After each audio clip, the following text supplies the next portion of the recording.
Okay,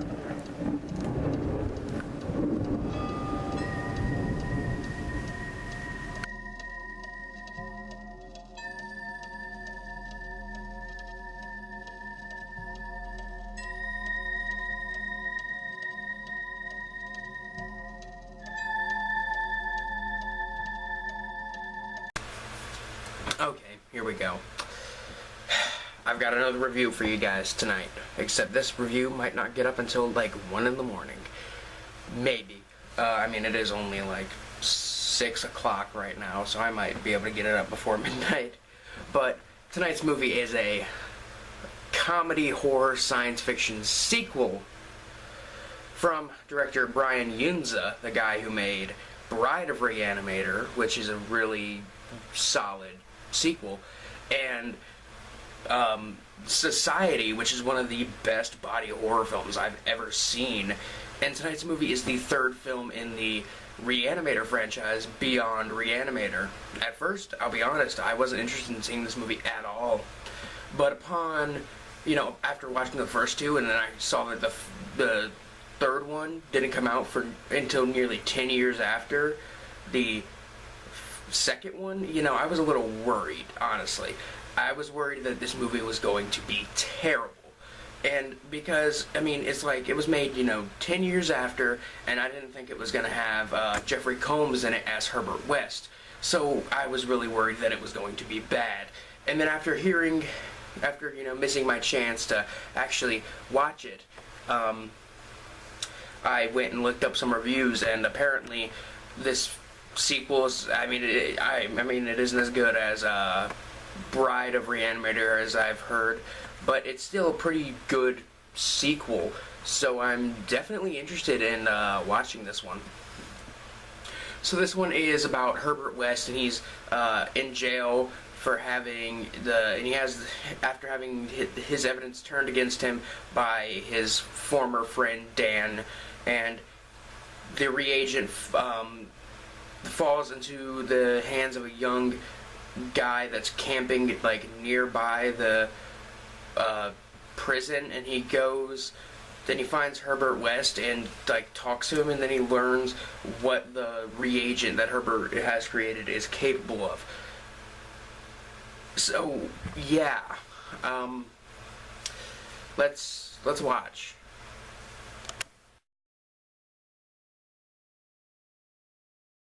Okay, so the movie opens with some backstory to one of our characters, and basically it's these two kids. They're telling scary stories about Herbert West in the backyard, and they're camping out in the yard, and the one kid's sister is in the house, and they hear something outside the tent and outside the house. So she decides, while half naked, to walk around the house looking to see if anybody is around. Her brother and her brother's friend scare her, and they're all just having fun. Then a zombie walks in with he only has one arm and no jaw, and his tongue is as long as fucking Gene Simmons' tongue, sticking way out of his mouth and just flapping all over the place. It's amazing.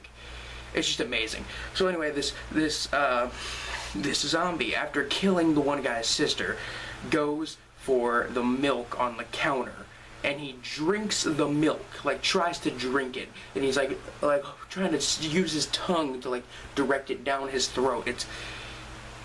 It's easily one of the best scenes in horror movie history, ladies and gentlemen.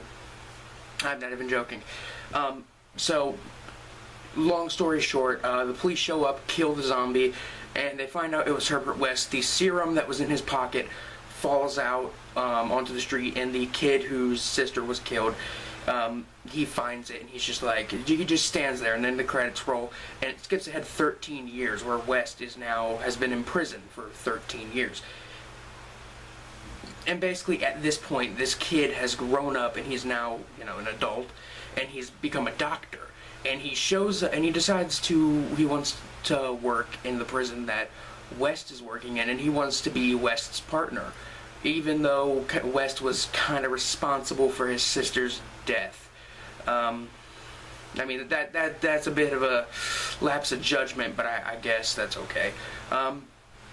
So the acting in this movie is really all around pretty okay, nothing great, along with the writing here.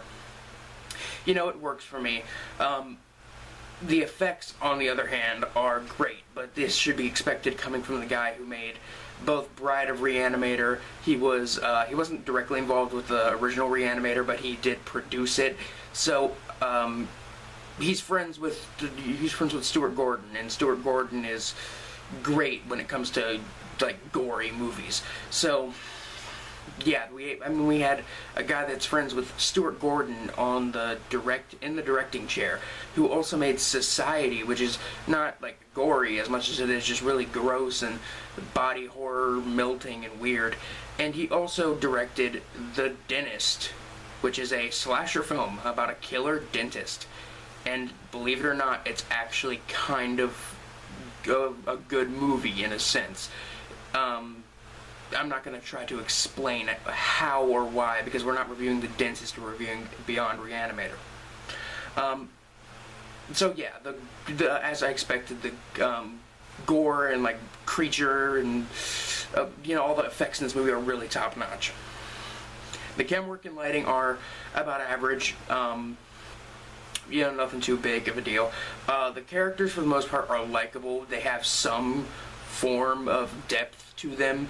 They're not the most shallow horror movie characters ever.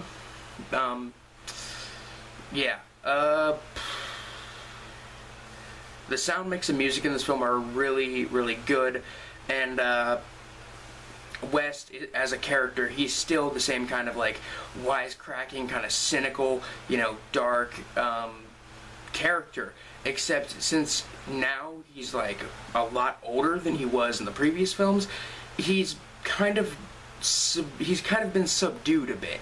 He doesn't have the same voice. Like, I noticed that his voice is a little deeper in this one, and I think it might be just because the fact that he's been in prison for so long. It's probably changed him quite a bit.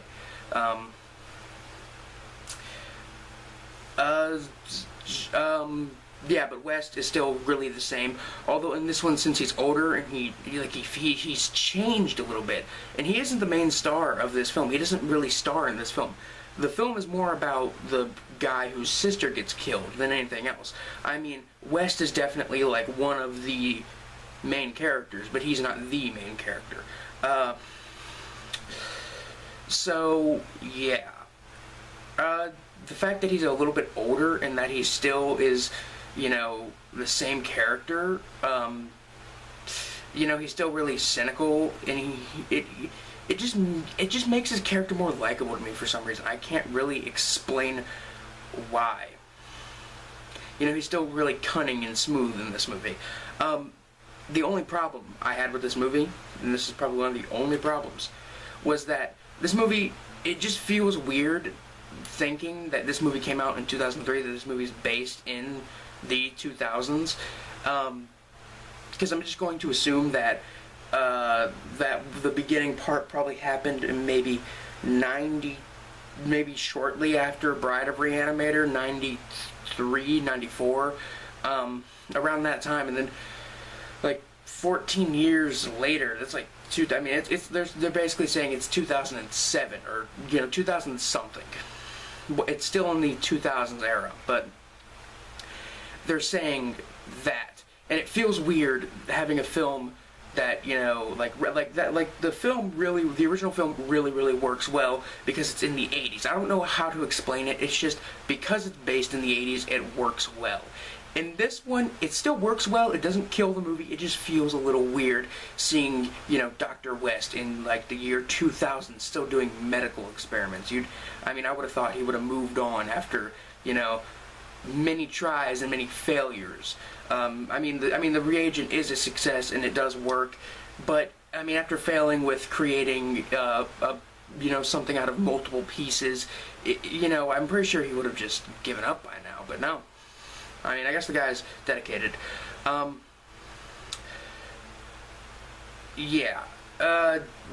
Something I really liked about this movie is you finally get to find out what happens when someone who is alive is injected with the reagent. And I'm not going to spoil it, because it's amazing. It's probably the funniest scene in the entire movie, probably my favorite scene in the entire movie. But when I, after watching the first two movies a few times, I kind of wondered, like, what happens when a person, what happens when someone's alive gets injected with that? What will happen? So yeah. On the gore meter from 1 to 10, 1 being something like Nosferatu, and 10 being something like Brain Dead, Beyond Re-Animator is probably about a 5.5, maybe even a 6. It's really not as violent as the previous films, although you do see a penis get bitten off in this one, so yeah, there's that. I really liked it. I really think it's a worthy sequel, and it still has the same kind of spirit as the original films.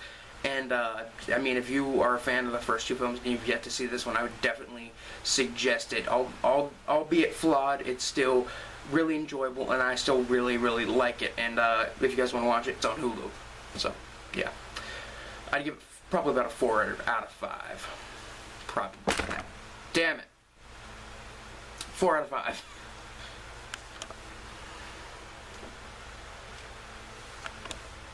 So anyway, guys, if you liked the video, like my channel, be sure to like this video, favorite it, whatever you want, and maybe subscribe perhaps. I would really, really appreciate that.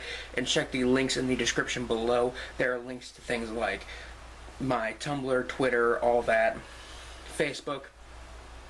All that is in the description below, as well as Rotten Cotton t-shirts, where I get my horror film t-shirts like this I Drink Your Blood t-shirt I'm wearing right now.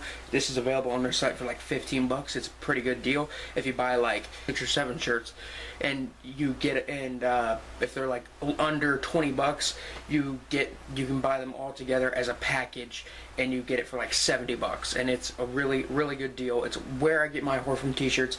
And be sure to check out my friend Chloe, her cosplay and makeup tutorial channel. It is in the description.